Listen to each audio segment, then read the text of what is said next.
কাউকে কষ্ট দেওয়ার নিয়ত থাকলে দেন, কোনো সমস্যা নাই। কাউকে ঠকানোর ইচ্ছা থাকলে দেন, কোনো ব্যাপার না।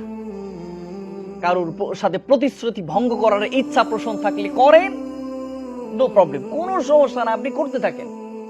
কারোর হক নষ্ট করছেন, করতে থাকেন, কিন্তু যা আপনি করছেন তার দ্বিগুণ সহ্য করার ক্ষমতা রাখেন।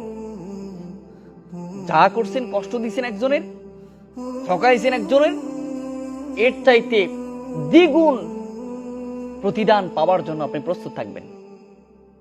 আপনি কষ্ট দিয়ে মনে করছেন আমি সফল হয়ে গিয়েছি, ঠকায় মনে করছেন আমি সফলতা অর্জন করে ফেলেছি, বা আমি নিজের সুখী মনে করছি, কিন্তু আল্লাহর কসম না, আপনি কখনোই বিন্দু মাত্র মাপ পাবেন না। কেন? কষ্ট দিয়েছেন, মাপ পাবেন না। ঠকাইছেন, মাপ পাবেন না। প্রতিশ্রুতি ভঙ্গ করছেন, মাপ পাবেন না, কোনোদিনও মাপ পাবেন না।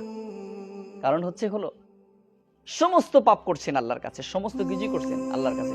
আল্লাহ কি করবেন? আল্লাহ সমস্ত পাপগুলো মাফ করবেন।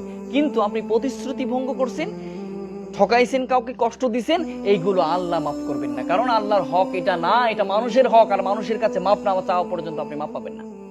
কত মানুষকে কষ্ট দিছেন, কত মানুষকে কাঁদাইছেন, কত মানুষকে ধোঁকা দিছেন, এগুলো একটু চিন্তা ভাবনা করেন। এরপর একজনকে কষ্ট দিয়েন, একজন থেকে দুঃখ দিয়ে, একজনকে ঠকায়েন, একজনের মনে হক নষ্ট করেন, তারপরে করেন, আপনি কখনোই মাপ পাবেন না, কোনো দিনও মাপ পাবেন না। সবকিছু করেন কিন্তু মানুষকে কষ্ট দিবেন না, সবকিছু করেন মানুষকে ঠকাবেন না, সবকিছুই করেন মানুষকে দুঃখে ফেলাবেন না। ভাই, দুঃখে ফেলাবেন না। বোন আমার, কখনোই এমনটা করবেন না, একজনের মন ভেঙে চূর্ণ বিচূর্ণ করে দিবেন না।